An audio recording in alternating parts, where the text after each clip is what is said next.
take a second to talk about you. So when your dad passed away, I went on the air and I said, hey, Amy's dad died. Just kind of gave everybody an idea of what happened to you. Mm-hmm. I said, she said she's coming back in 2 days. And I was like, I don't think she should come back in 2 days. And then... Yeah, I don't think that was realistic for me and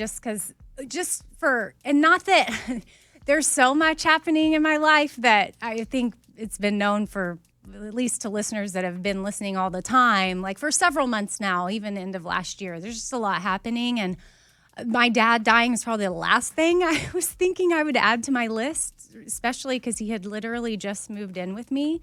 And I was excited about that time, like just totally unexpected turn of events, which now I'm thankful. You know, we had one full night with him at my house. Like the whole process of moving him in, we had a caregiver. She worked for a day. Like just so many things now. But I think maybe he needed that. Maybe his body was kind of had some stuff going on that we didn't even know of. And he needed that night with us and some special memories. And then, yeah, I had to end up calling an ambulance, and then he was in the hospital. But honestly, when the ambulance was loading him up, he was like, love you. And I was like, love you. I'll probably pick you up tomorrow. They're going to get your blood pressure. Like, we'll figure it out. They'll get you good. And, you know, I'll see you tomorrow. And that night he went on life support. I never talked to my dad again.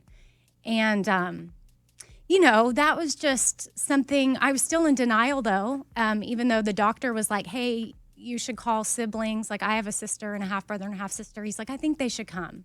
You know, well, we don't know. He could turn around.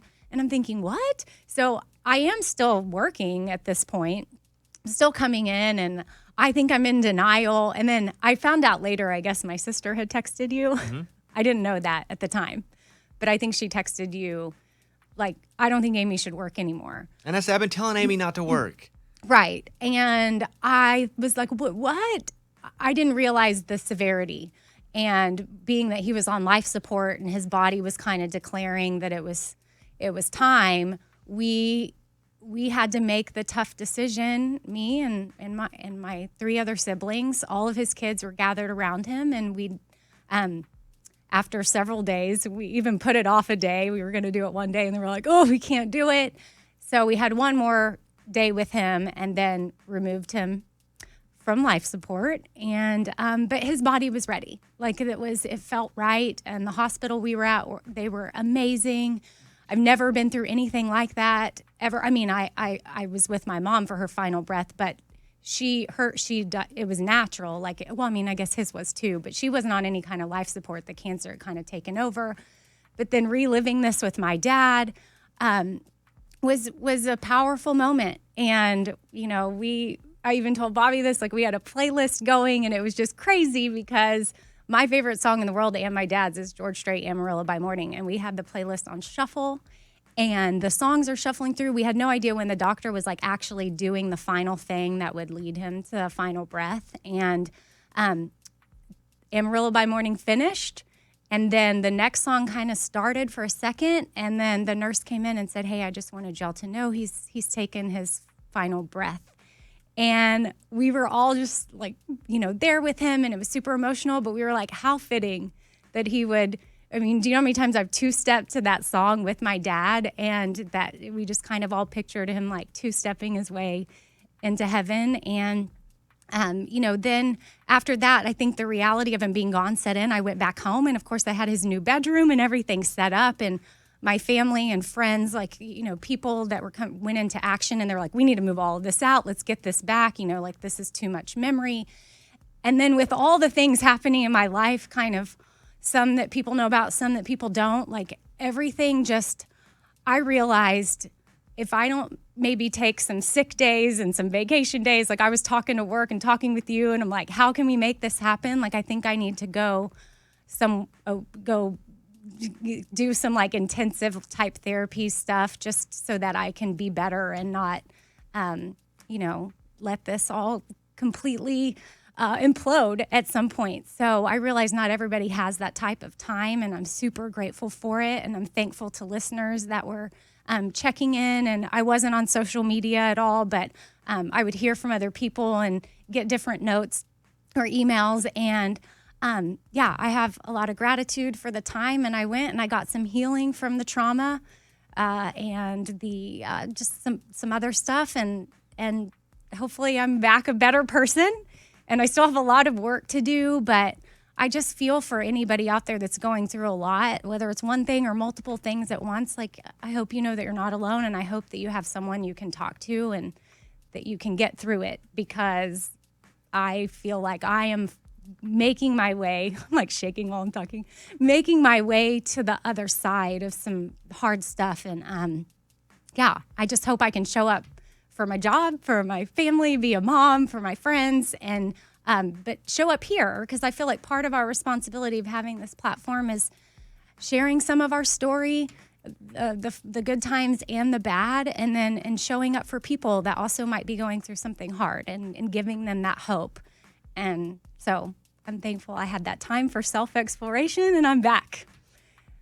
I think I can get through this without, I can come into work. What some people don't know is sometimes, like do y'all remember that day right before I kind of left? We were doing something and I was laughing. Yeah, you laughed until you cried, then you walked out of the room. Right. Yeah. And my laughter turned to tears. And then there was something else. That wasn't on the air, by the way. That wasn't on the air, but we were recording like a commercial or something, and I messed up. I didn't even know I messed up. You're like, Amy, you read that totally wrong. And I was like, no, I didn't. And then I looked at it, and I did, and I was laughing, and then the laughter turned to tears. And that was a thing that I realized, like, oh, wait, something's not right with me. And then there was an emotional time right after when my dad was on life support where I should have been crying, and I couldn't stop laughing.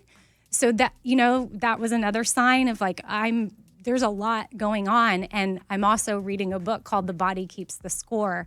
Highly recommend it. But our bodies know, and they can tell us when maybe we've got like a lot of different things going on, and it's going to manifest and show up in different ways. And I don't want mine to manifest into negative things. I want to try to reframe some of it, and it's a lot of work, and I know that it's hard, but yeah, again, just want to offer that hope for people, because I finally feel like I can laugh and then cry and not have my emotions cross. But if they do, it's okay. I'm human. Well, I'm glad you're back. Thank you, and I just rambled for a really long time. Okay. I'm sorry. You get your space to ramble sometimes. Yeah. I'm glad you're back. Yeah. You're always welcome to not be back. I think the hardest thing with you now is telling you to stay home, because that was the original conversation. I was like, hey, take weeks off. And you said, no, I'm coming back in 2 days. I was like, I don't think you need to do that. You're like, I'm coming. I said, okay, fine. Can't force you. Well, I think I was using work as a distraction too. And so I think a lot of us can do that. But yeah, my other piece of encouragement would be, if you have amazing people around you that can fill in for you and allow you that time, like, don't fight them on it. See that as a message of like, oh, maybe they're onto something. They maybe see something from 30,000 feet that I don't see. And maybe you do need to practice your breathing and take a walk or go do some intense therapy, whatever it looks like for you. Well, glad you're back. Thank you. You're very loved here. Thanks. And one day at a time. Yeah. We've both been through it. I know. Sucks. I know. But much weaker people have been through much worse and gotten through it wonderfully, and we'll follow their footsteps. Yeah, I'm excited to see. I know that, yeah, my dad and my mom both. I mean, but my dad most recently, he would not want me, feeling sad for him. He had a great life, and he loved what we do. Like, he loved the show. He was like so excited to like be at the house and be a part of life, which included a lot of what we get to do. And one of the last people to see him was actually Karen Fairchild when she came over.